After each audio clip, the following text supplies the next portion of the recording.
Times of India 2022-23 report মতে 2021ত 1.37 লাখ নিবনুৱাই নিজৰ নাম অন্তৰ্ভুক্ত কৰিছিল এমপ্লয়মেণ্ট এক্সচেঞ্জত।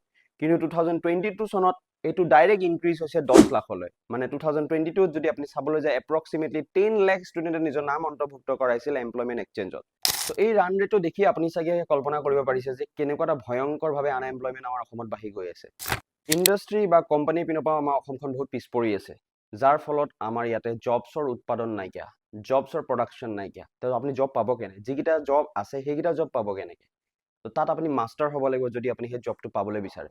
তো আজি মই টপিকটো লৈ আহিছোঁ কিহৰ কাৰণে, যাতে আপুনি জব এটা ইজিলি ক্ৰেক কৰিব পাৰে।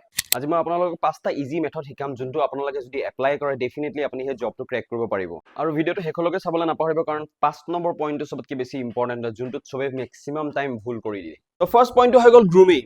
Grooming is one of the most important thing. মানে আপুনি চবতকৈ বেছি ইম্পৰ্টেণ্ট বস্তু হ'ল গ্ৰুমিং। গ্ৰুমিং মানে কি হৈ যায়? গ্ৰুমিং মানে আপোনাক দেখিবলৈ কেনেকুৱা লাগি আছে, আপুনি টাইডি হয়নে নহয়, আপোনাৰ চুলিখিনি কাটা হয়নে নহয়, আপোনাৰ ড্ৰেছযোৰ ধুনীয়া হয়নে নহয়। পৰাপক্ষত আপুনি সদায় বগা চাৰ্ট পিন্ধিব চেষ্টা কৰিব নীলা পেণ্টৰ লগত, আৰু জোতাযোৰ ব্লেক ফৰ্মেল হ'ব লাগে। ইণ্টাৰভিউ যোৱাৰ সময়ত এইকেইটা বস্তু সদায় ধ্যান দিব আপুনি। ছেকেণ্ডলি, আপুনি যিটো ছেক্টৰত যাব বিচাৰিছে ছেক্টৰটোৰ বিষয়ে ভালকৈ নলেজ ল'ব, আৰু যিটো জব আপুনি চিলেক্ট কৰিছে তাৰ কোম্পানীটোৰ বিষয়ে ভালকৈ নলেজ ল'ব, যাতে আপোনাৰ ইণ্টাৰভিউৰে প্ৰশ্ন সুধিলে আপুনি নোৱাৰাকৈ নাথাকে। আৰু কাৰেণ্ট এফেয়াৰ্ছৰ ওপৰত ভালকৈ ধ্যান দিব, যাতে কাৰেণ্ট এফেয়াৰ্ছৰ ওপৰতো বহুতখিনি প্ৰশ্ন কেতিয়াবা ইণ্টাৰভিউৰে সুধি দিয়ে। আৰু মেইন থিং চাওক, এটিটিউড কেৰি কৰক, কিন্তু এটিটিউডটো অভাৰ হ'ব নালাগে, যিটোৱে আপোনাক এৰগেণ্ট বনাই দিব পাৰে, বা ইণ্টাৰভিউৰ চকুত আপোনাক এনেকুৱা ফিল কৰাই দিব যে ল'ৰাটোৰ এটিটিউডটো বহুত বেছি। চ' সেইকাৰণে পলাইট থাকিব, ডিচেণ্ট থাকিব, নম্ৰ থাকিব, আৰু যিটো কুৱেশ্যন সোধে ইণ্টাৰভিউৰ সেইটোৰ প্ৰতিহে এনচাৰ দিব। অভাৰ স্মাৰ্ট কেতিয়াও নকৰিব, নেদেখাব, বা সেইটো কৰিব গ'লে কেতিয়াবা কি হৈ যায় ন, আপোনাক ইণ্টাৰভিউৰ ফাৰ্ষ্ট ইনষ্টেঞ্চত আপোনাক ৰিজেক্ট কৰি দিব।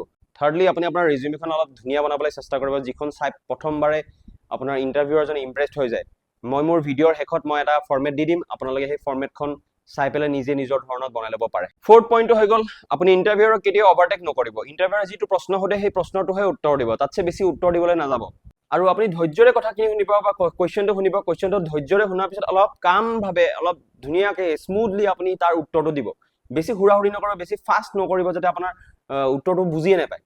চ' সেইকাৰণে কাম হ'ব আৰু প্ৰিচাইজ হ'ব বস্তুটো লৈ পেলাই, আৰু ক্লিয়াৰ হ'ব, যাতে আপোনাৰ ইণ্টাৰভিউৰ আপুনি যিটো কথা কৈ আছে আপোনাৰ উচ্চাৰণবোৰ ইটছ এণ্ড এভৰি বস্তু যাতে ইণ্টাৰভিউৰে বুজি পায়। So' fifth and final and important point সেইটো হৈ গ'ল যে চেলেৰি নেগচিয়েশ্যন। ফাৰ্ষ্ট ইনষ্টেঞ্চ ইণ্টাৰভিউত কেতিয়াও আপুনি চেলেৰিৰ কথা নুসুধিব। চেলেৰি ডিছকাশ্যন সদায় HR লগত হয়, সেইটো ইণ্টাৰভিউৰৰ লগত নহয়। য়েছ, যদি ইণ্টাৰভিউৰৰ লগত কেতিয়াবা HR হয় তেতিয়া বেলেগ কথা, কিন্তু মেক্সিমাম সময়ত এইটো বস্তু নহয়। প্ৰথম ইনষ্টেঞ্চত আপোনাক ইণ্টাৰভিউৱাৰ এজনে আপোনাক ইণ্টাৰভিউ ল'ব, যিটো লোৱাৰ পিছত আপোনাৰ শ্বৰ্টলিষ্ট হোৱাৰ পিছতহে HR ওচৰলৈ যাব। তো সেইকাৰণে ফাৰ্ষ্ট ইনষ্টেঞ্চত ফাৰ্ষ্ট ইণ্টাৰভিউ দিব গ'লে কেতিয়াও চেলেৰিৰ কথা নুসুধিব, চেলেৰি নেগচিয়েট নকৰিব। সেই বস্তুটোৱে আপোনাৰ জব চিলেকশ্যন হোৱাটো কেঞ্চেল কৰি দিব পাৰে। জবত আপুনি চিলেক্টে নহ'ব, কাৰণ আপোনাৰ ৰিজিউমিখন প্ৰথমত ইণ্টাৰভিউৰ তাত যাব, ইণ্টাৰভিউৰ পৰা HR তাত যাব। আপোনাৰ যদি ইণ্টাৰভিউৰে তাত ফাৰ্ষ্টতে আপোনাৰ ৰিজেক্ট কৰি তাৰ HR ওচৰত গৈয়ে নাপাব। তো সেইকাৰণে ফাৰ্ষ্ট ইনষ্টেঞ্চত কেতিয়াও আপুনি চেলেৰিৰ কথা ডিছকাছ নকৰিব। বহুত বেছি ৰকেট চাইন্স একো নাইকিয়া, জব এটা পাবৰ কাৰণে ইমানখিনি বস্তুৱে বেছি ইম্পৰ্টেণ্ট হয়, আৰু বাকী লাক লাগে, 2% লাক, বাকী আপোনাৰ স্মাৰ্ট ৱৰ্ক আৰু স্মাৰ্ট ডিলিংছ। কাৰণ আপুনি চেলছ কৰিব লাগিব, নিজক বিকিব লাগিব, কাৰণ আপুনি যেতিয়া নিজক প্ৰেজেণ্ট কৰিব তাৰ মানে আপুনি নিজক বিকি আছে। তো আজি ব্লগটো এইখিনিতে সমাপ্ত কৰিলোঁ। এইখিনি বস্তুৱে চবতকৈ বেছি ইম্পৰ্টেণ্ট হয়, যিটো বস্তুৱে আপোনাক কি কৰিব পাৰে, জব এটা দিব পাৰে, জব এটা আপোনাক পাবলৈ হেল্প কৰিব পাৰে। কাৰণ আপুনি গম পাইছে, মই ষ্টাৰ্টিঙতে কৈছোঁ, আনএমপ্লয়মেণ্ট বহুত বেছি বাঢ়িছে, কম্পিটিশ্যন বহুত বাঢ়িছে।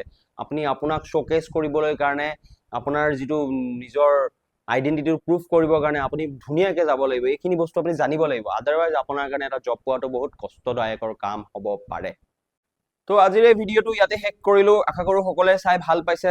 ভিডিঅ'টো বেছিকৈ শ্বেয়াৰ কৰক, স্পেচিয়েলি যিসকল আনএমপ্লয়ড আছে, কাৰণ আপুনি গম পায় মেক্সিমাম আনএমপ্লয়ড আমাৰ অসমত এতিয়া ভৰি পৰিছে। এটলিষ্ট কাৰোবাৰ যদি হেল্প হয়, এইখিনি বস্তু গম পায়, it will be very helpful for them also'. তো শ্বেয়াৰ, লাইক এণ্ড ছাবস্ক্ৰাইব, মোক এইটো বস্তুৱে মটিভেশ্যন দিব, এণ্ড থেংক ইউ।